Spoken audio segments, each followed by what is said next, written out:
Being a child in war, it's difficult, and I had no desire to really survive because I'd lost everything.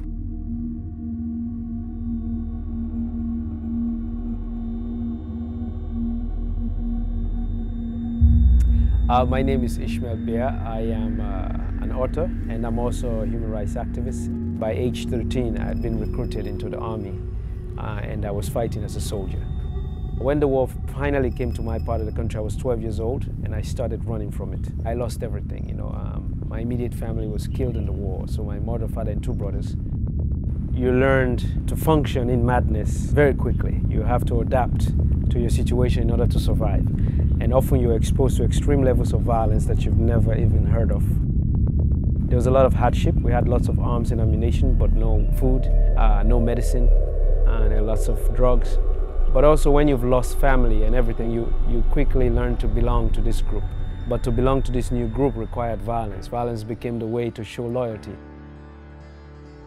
There were several things that gave me hope. One of them was when I was a boy, my father used to say to me, if you're alive, there's a possibility that something good would happen to you.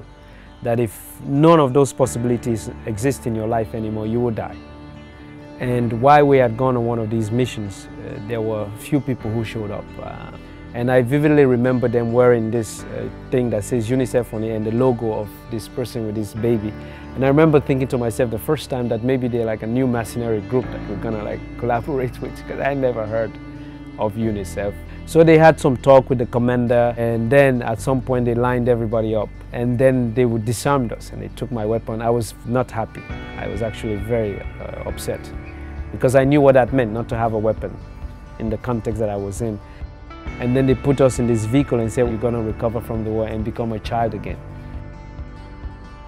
They brought us to a place called Approved School, which became the center that I spent 8 months there recovering from the war.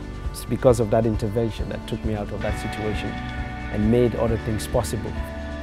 After I came out of this experience of being a child in war, and I thought to myself, what can I do to give back? What can I do to have people understand the possibilities on the other end, how you can recover from all of that when you're given the right care and support. So I decided to be an example for both people coming out of the struggle, but also people who are doing that work to assist people coming out of that struggle. It's not often you come out of a situation, you meet somebody who has come out of a similar situation like you, and it's doing well and it's standing there. So it gives you hope that you too can do something with yourself.